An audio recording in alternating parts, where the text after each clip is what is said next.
In this video, we are going to discuss about the capacitive transducer.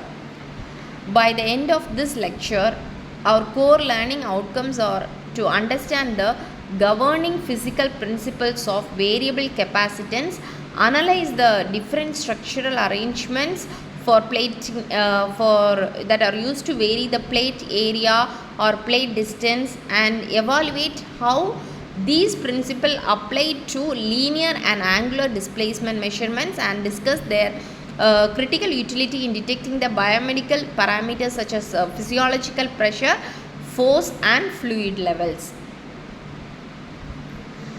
So, first we are going to see about a capacitive transducer. Here, the entire operational physics of a capacitive transducer relies on the standard equation for a parallel plate capacitor. As shown on the slide, capacitance is calculated as C is equal to epsilon A by D, that is epsilon naught into epsilon R into A by D.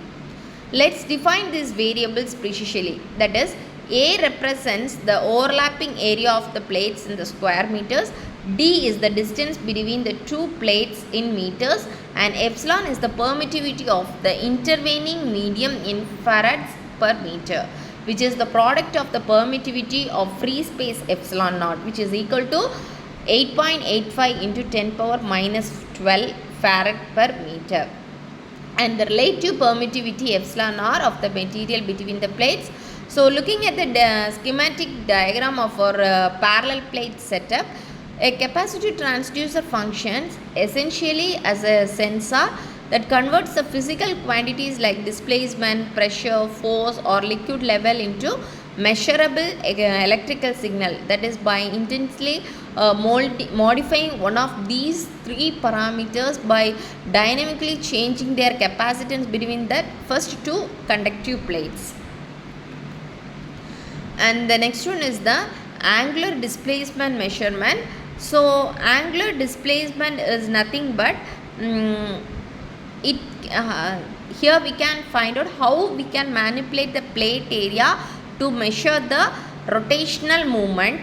So, as illustrated in this figure, this setup utilizes a two plate capacitor, where one plate remains completely fixed with the other plate, which is very free to rotate. The angular displacement we want to measure is mechanically coupled directly to the moving plate. As the plate rotates, it alters the effective overlapping surface area between the plates, which in turn shifts the total capacitance. Naturally, the capacitance reaches its maximum possible value when the two plates completely overlapping with each other, that is theta equal to 180 degree. And here mathematically, where theta represents the angular displacement, and because of this plates being begin to move out of the alignment or re-overlap past in the semi-structure circle, a single capacitive transducer of this type can be utilized for the maximum angular displacements. And transducers using the change in the area of the plates. Final primary arrangement involves major changing in their shapes and the values. So, when there is a change in the values, it can be demonstrated with the final precision, and also the specific principle will forms the high precision biomedical pressure sensors, such as those used in the blood pressure will monitor, and microphone will use for the analyzing the diaphragms.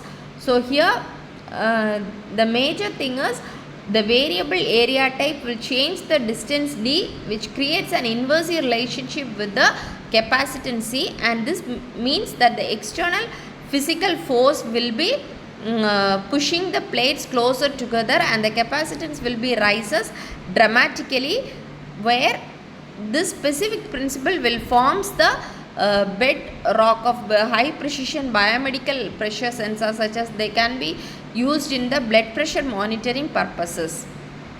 Finally, the advantages are They require extremely small forces to operate them. They are extremely sensitive. They have good frequency response. They have high input impedance, and therefore the loading effects are minimum, and the resolution of the order of 2.5 into 10 power minus 3 mm. Thank you.